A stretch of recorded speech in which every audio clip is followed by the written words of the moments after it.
देवास में विगत दिनों पहले हुई बारिश के बाद सोयाबीन की फसलें खराब होने के चलते युवक कांग्रेस के नेतृत्व में खातेगांव विधानसभा से कई किसान कलेक्टर को ज्ञापन देने पहुंचे थे। किसानों ने भोपाल चौराहे से कलेक्टर कार्यालय तक खराब हुई सोयाबीन की फसल की अर्थी भी निकाली। कलेक्टर कार्यालय के बाहर कार्यकर्ताओं को पुलिस ने बैरिकेड्स लगाकर गेट पर ही रोक लिया।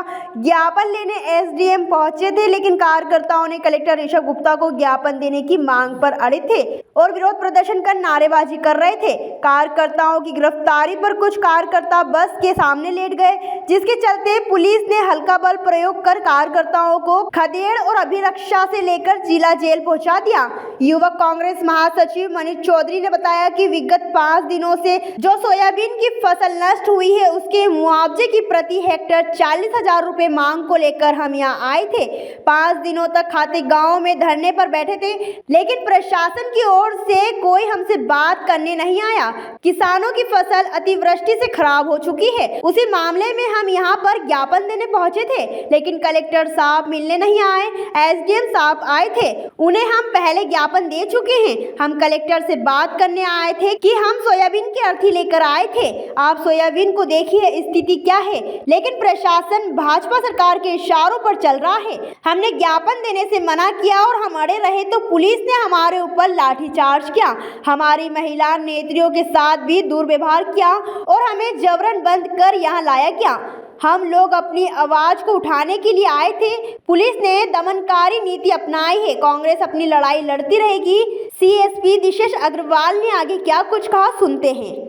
कांग्रेस पार्टी के पदाधिकारी मनीष चौधरी द्वारा ये आह्वान किया गया था और भोपाल चौराहे पर कार्यकर्ता एकत्रित करने के पश्चात इनके द्वारा कलेक्टर कार्यालय की ओर कूच किया गया, जिस पर पुलिस द्वारा बैरिकेडिंग लगाए गए थे और ज्ञापन संबंधी इनको बात कही, यहीं रोका गया और विरोध करने पर जो है वो इनको वर्तमान में पुलिस अभिरक्षा में लिया गया और जिला जेल भेजा गया। ये जेल वाहन में भेजा गया है। वहाँ पहुँचने पर जो है जब गिनती के बारे में आपको अवगत कराया। सोयाबीन की फसल के संबंध में मुआवजा बढ़ाने के संबंध में इनकी मांगे थी।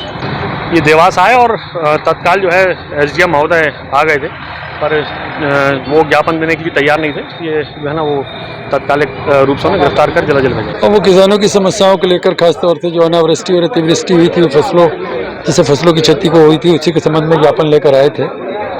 और उनका मुझे लगता है कि थोड़ा सा उग्र हुए थे तो गिरफ्तारी की गई है और गिरफ्तारी के बाद प्रतिबंधात्मक सेक्शन 151 के तहत गिरफ्तारी करके वो चल के पुनर्रिहा किया जा रहा है। और उनके ज्ञापन पर में दिए हुए बिंदुओं पर सरकार ऑलरेडी विचार कर रही है और जो कुछ भी उचित होगा उसमें किया जाएगा। जहाँ भीड़ रहती है वहाँ थोड़ा बहुत रहता है, एज सच वो कोई इंटेंशन वाला काम नहीं होता। किसानों के खेतों के सर्वे कराया जाए और उसका वो प्रतिकर दिलाया जाए, इससे यही मांग थी। विगत 5 दिनों से जो सोयाबीन की फसल नष्ट हुई है उसकी मांग को लेके 40,000 रुपये मुआवजे की मांग को लेके प्रति हेक्टेयर हम यहाँ पर आए थे, धरने बैठे। 5 दिन धरने में कोई भी प्रशासन का नुमाइंदा हमसे बात करने नहीं आया। प्रशासन कुंभकर्ण में सोया हुआ है। किसान की फसल लगातार गिरती अतिवृष्टि से खराब हो चुकी है। शिवराज सिंह चौहान जी का कहना था कि मैं अगर मुख्यमंत्री होता, जब 2019 में वो सरकार से बाहर थे, तो मैं किसानों की मिट्टी भी खरीद लेता। कमलनाथ जी 40,000 प्रति हेक्टेयर की दर से मुआवजा दें। आज मैं कहता हूँ कि आज पूर्ण रूप से फसल नष्ट हो चुकी है। रात को भी इतनी मूसलाधार वर्षा हुई कि पूरा क्षेत्र जो है जलमग्न हो गया था। प्रशासन को चाहिए कि प्रशासन 40,000 प्रति हेक्टेयर की मांग हमारी पूरी करे सोयाबीन को लेकर। जब हम यहाँ पर ज्ञापन देने आए, हमारी इच्छा थी कि हम कलेक्टर साहब से बात करें। कलेक्टर साहब मिलने नहीं आए। एसडीएम साहब आए, जब एसडीएम को हम ज्ञापन पहले दे चुके थे, वहाँ मिलने नहीं आए तो हम एसडीएम से क्या विश्वास करें। हम कलेक्टर से बात करने के लिए आए थे। हम सोयाबीन की अर्थी लेके आए थे। सोयाबीन को आप देखिए कि सोयाबीन की स्थिति क्या है, लेकिन प्रशासन जो है पूरी तरीके से भारतीय जनता पार्टी की सरकार के इशारों पर चल रहा है। आज भी देखने में आया, जब हम खातेगांव से आ रहे थे तो विधायक जी, खातेगांव विधायक जी आशीष शर्मा जी और उनकी पूरी टीम को पुलिस संरक्षण में लेकर पुलिस खड़ी है।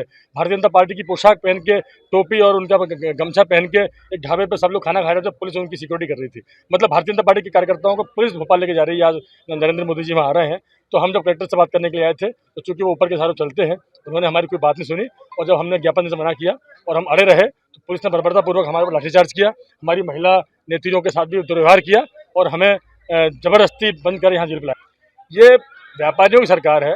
व्यापारी जो है जिस तरीके से सरकार को मोड़ते हैं और अडानी और अंबानी सरकार को चला रहे हैं, 2 बड़े देश के बड़े व्यापारी हैं, तो उनके हित में ही ये निर्णय लेते हैं। और जिस तरीके से भूमि अधिग्रहण कानून के लिए आंदोलन चले गए थे, उसमें यही बात थी कि प्राइवेटाइजेशन और ज़मीन का अधिग्रहण रोककर किसान हित में निर्णय लिया जाए। किसान का सब्जी, किसान का की सारी उपज खेत में कम मिलती है, मंडी में कम मिलती है, लेकिन व्यापारी के पास जाके बढ़ जाती है, क्योंकि इसमें बड़ी कमीशनखोरी का धंधा होता है और भारतीय जनता पार्टी इसमें पूरी तरह से लीन है। हमारा आंदोलन सफल है। हम लोग अपनी आवाज़ को उठाने के लिए आए थे। पुलिस ने दमन का नीति अपनाई है और इन दमन से डरते नहीं है। कांग्रेस ने आज़ादी की पहले भी देश की आज़ादी में लड़ाई लड़ी थी और आज़ादी के बाद भी जहाँ जहाँ गलत होता है, अत्याचार होता है, हम लोग लड़ते हैं। तो ये इस तरीके के आंदोलन लगातार करते रहेंगे। पुलिस चाहे कितनी बार बंद करे, लाठीचार्ज करे, जो दमन का नीति अपने नहीं करे, जनता के हित में, किसान के हित में, युवाओं, दलितों, शोषितों की आवाज़ बनकर हम खड़े रहते हैं और रहेंगे। देवास से अभिषेक सोनी की ये रिपोर्ट।